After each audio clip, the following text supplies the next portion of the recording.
Hello, welcome back to the reading of the poem of the Man God written by Maria Valtorta, Volume 3, Chapter 346, Part 2, Prophecy on Peter and Marjiam, the blind man at Bethsaida. But Peter, if he had procreated him, he would not have been so pleased.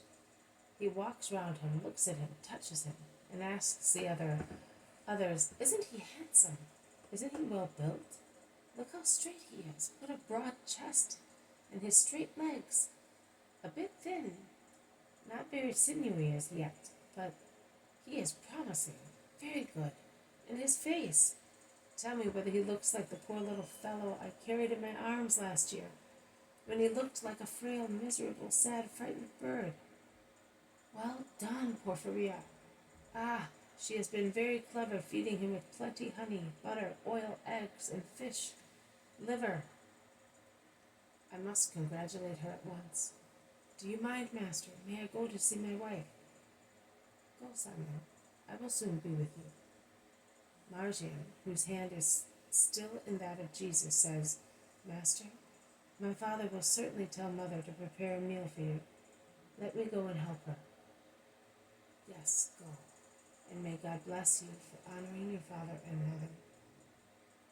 Marjiam runs away, picks up his bundle of firewood, puts it on his shoulder, reaches Peter and walks beside him. "They look like Abraham and Isaac climbing the mountain," remarks Bartholomew. "Oh, poor Marjiam. That would be the last straw indeed," says Simon Zealot. "And poor brother of mine. I don't know whether he would have the strength to act as Abraham," says Andrew. Peter looks at him and then looks at the gray head of Peter, who is moving away close to his Marjiam, and he says, "I solemnly tell you that the day will come when Peter will rejoice, knowing that his Marjiam has been imprisoned, beaten, scourged, sentenced to death, and that he would have the heart to lay the boy on the scaffold himself, to clothe him with the purple of heaven, and to fertilize the earth with the blood of a martyr. And he will be jealous and sorrowful for one reason only, that he is not in the place of his son and subordinate, because his election to supreme head of my church will compel him to spare himself for the church, until I say to him, 'Go and die for it.' You do not know Peter yet. I do. Do you foresee martyrdom for Marjiam and my brother? Are you sorry, Andrew?" "No. I am sorry that you do not foresee it also for me. I solemnly tell you that you will all be clad with purple, except one." "Who? Who?" "Let us be silent on the grief of God," Jesus says sadly but solemnly, and they are all silent, looking frightened and pensive. They walk along the first road in Bethsaida among vegetable gardens full of fresh greenery. Peter, with other people of Bethsaida, is leading a blind man towards Jesus. Marjiam is not there. He must have stayed at home to help Porphyria. Among the people of Bethsaida and the relatives of the blind man, there are many disciples who have come from Sycaminon and other towns, and among them are Stephen, Hermas, John the priest, John the scribe, and many more. It is now quite a problem to remember them all. There are so many. "I brought him to you, Lord. He has been waiting here for several days," explains Peter, while the blind man and his relatives sing a song. "Jesus, Son of David, have mercy on us. Touch with your hand the eyes of my son, and he will see. Have mercy on me, Lord. I believe in you." Jesus takes the blind man by the hand and walks back a few steps with him to put him in the shade, as the street is flooded with sunbeams. He places him against a foliage-covered wall of the first house in the village and stands in front of him. He wets both his forefingers with saliva and rubs the man's eyes with his moist fingers.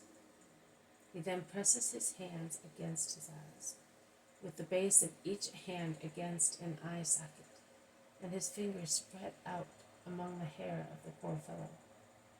He prays, and then removes his hand, asking, "What do you see?" "I see some men. They must be men, but that is how I imagined trees in bloom. But they are certainly men, as they are walking and making signs to me." Jesus imposes his hands once again.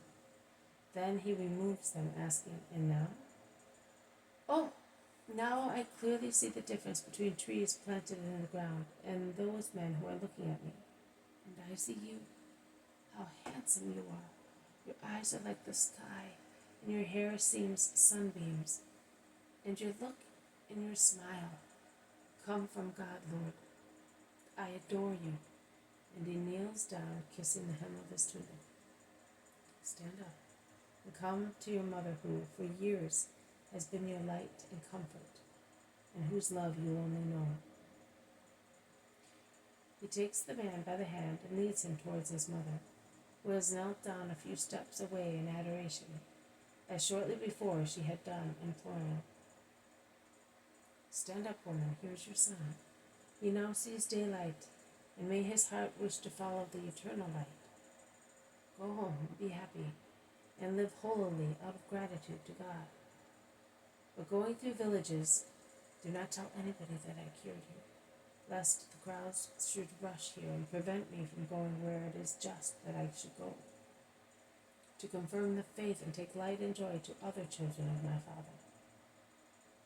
And he quickly disappears along a little path among kitchen gardens, going towards Peter's house, which he enters, greeting Porphyria kindly.